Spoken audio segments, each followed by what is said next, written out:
David Rice has a crush on Millie, who dreams of traveling the world. When he surprises her with a small gift, a snow globe of the Eiffel Tower, Mark grabs it and throws it out onto the icy surface of the river. Determined, David ventures out on the ice and retrieves it, then falls through the ice and is swept away from the opening by the swift current. All of a sudden, he finds himself lying prone in the library between the bookcases, gasping and alive. He trudges home, soaking wet, where his father chews him out. David enters his room, putting a chain on the door, but when his angry father bursts it open, there is only a swirl of wind, and David has vanished. He finds himself in the damp aisle of the darkened library, and realizes he has teleported there yet again. It dawns on him that he finally has a way to change his life, to escape his situation, the same way his mother abandoned the family when he was 5. He teleports home and retrieves a small stash of money and a few belongings. Millie is not consoled by her mother's arms, she is sure that David is dead. She hears a noise outside, steps cautiously out into the yard, and finds the snow globe sitting on the swing set. From this she knows he is alive, but he does not respond to her calls. The next day he is on a bus to the city, where he rents a cheap room. He practices teleporting in the park, learning how to control his power. Then he cases a bank, and robs it by teleporting directly into the vault in the middle of the night. He laughs as he realizes his bag isn't big enough to take away all the money, and teleports back to his shabby hotel for another bag. He repeats this until his room is awash in money and he lies on a bed of it. However, the mysterious Roland appears at the bank investigation, claiming to be from the NSA, remarkably unsurprised by this locked door robbery. It is evident that he knows about teleport abilities, and is part of a powerful group that wants to find this bank robber. Years have gone by, and David has an expensive city apartment, papered with pictures of his world travels, and a small vault room full of money. He enjoys the pleasures that the world has to offer. Surfing in Fiji, lunching atop the Sphinx in Egypt, and even picking up a girl in a British pub. He phases from one spot to another in his home, rather than walking even 2 paces, and disregards the troubles of ordinary people shown on television trapped in rising floodwaters. His peace is disturbed by the arrival of Roland, whose electrical weapon and wires prevent David from teleporting. We learn that Roland's mission in life is to destroy jumpers, because only God should have the power to be everywhere.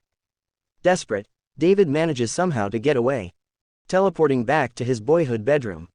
His father is alerted to his presence, and comes to the bedroom door, begging him to stay. David teleports away as his father forces the door open. His idyllic lifestyle disrupted, he decides to see his lost love, Millie. He finds her still in the same town, working at a bar. His old nemesis Mark manages to start a fight once again, and in a rush David teleports with him into a bank vault, then leaves him there. Returning to the bar, he asks Millie to go with him to Rome. When they get to Rome, he enjoys her delight as he shows her around the ancient city, but is balked when they find the Colosseum closed. Rather than take no for an answer and return another day, he goes around the corner, and when she catches up, he is holding a gate open to admit her. He continues to open doors from the inside as they pursue their private tour, until they try to go down to the floor of the stadium. Suddenly he is surprised to meet another jumper, Griffin, who informs him that he's not the only one and that there is a whole group of people like Roland, paladins, who want to kill jumpers. 2 of them suddenly turn up. Griffin is prepared to fight their methods, and eventually subdues the attackers and teleports away. David follows Griffin's teleport to his lair, asking questions. He is bewildered, and Griffin's brief explanations do nothing to enlighten him. Griffin explains that David cannot afford to have a girlfriend, family, or friends. David returns to Millie and agrees to leave, and they get away from officials inside the Colosseum, only to be detained outside. David doesn't jump. He tells Millie to go back to the hotel, but she refuses. Hours later, David is still being questioned by the police, who are holding him and his passport until some other authorities arrive. Suddenly, a woman appears, telling him how many minutes he has to escape. He recognizes her from his childhood pictures, she is his mother. He finds Millie and takes her to the airport, then explains sorrowfully that he cannot go back home with her.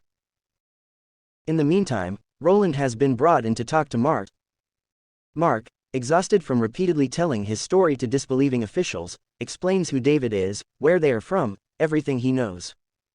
Seizing this opportunity, Roland visits David's father. David returns to ask Griffin more questions, and this time the risk to his family sinks in. He teleports to his childhood home, and finds his father on the floor. Crying, he teleports his father to a hospital emergency room, trying to get help for him. He teleports to see Mark in jail, asking what he told Roland. Mark says he told him everything. David realizes that Millie will be in danger as soon as she gets off the plane in the USA, but when he asks Griffin for help, Griffin refuses. David follows Griffin through jumps, trying to convince him. Griffin swipes a car and they ride together, Griffin teleporting the car through traffic as it suits him. They exchange some bits of information. The Paladins killed Griffin's parents when he was 5, and David's mother left when he was 5. David asks about teleporting the car, and Griffin laughingly tells of a jumper who tried to teleport a building. He died in the attempt. Finally, Griffin agrees to help David for a limited engagement. The many drawings of Roland in Griffin's home make it clear that he has a grudge against this paladin. They arrive in the USA, and Millie's flight already arrived an hour before. He teleports to her apartment, hoping to get her out quickly, but Roland and his attack squad arrive before he can begin to explain. He manages to teleport her to Griffin's lair, and Griffin chews him out for it, because Roland can directly follow his teleport. Griffin prepares to abandon his home, but when Roland appears an epic battle begins. At one point Griffin teleports a bus at Roland, who manages to dive underneath it as it bounces. David is trapped, webbed up in a corner of the room by Roland's electrical wiring to be disposed of later. As Millie frees David, her anger at the situation and fear of his strange power are evident. She demands that he just take her home, and leave her alone. Naturally, she is soon captured and held hostage. Griffin plans to take a bomb to Millie's apartment to kill Roland. However, this will involve killing everyone else there, including Millie. David doesn't want that, so the two of them teleport around the world, fighting over the bomb, then over the detonator, falling from the Empire State Building and appearing in a war zone, where David finally traps Griffin in some fallen power lines as effective as Roland's traps. David returns to Millie's apartment, knowing he's walking into the lion's den. They use electric wires all around him to tie him down, anchoring them to the walls. David has Millie move close to him, and, remembering Griffin's story, David doesn't try to move the whole building, just the parts attached to the anchor wires. The building begins to rip apart, and the roof shatters as the apartment disappears out from under it. David teleports Roland to a cave and leaves him there, saying he should be grateful he didn't drop him at the sharks. David vanishes, and Roland walks to the cave opening, finding himself up an isolated cliff in the Grand Canyon. It is winter, and we see David walk up to an expensive home and knock. A teenage girl answers the door, followed moments later by David's mom, who sends her daughter to her room. David is there to find out what it all means, and why she left him as a child. She explains that she is a paladin, and when he made his first teleport at age 5 she could not kill him, so she left him because she loved him. He thinks she should do more, and she explains that she is, right now, because she's giving him a head start. He realizes he will not get more from her. He leaves the house, and Millie meets him outside. He asks where she wants to go, and she says, "Surprise me." They teleport away. Remember to like this video, and subscribe to this channel for more movie recaps.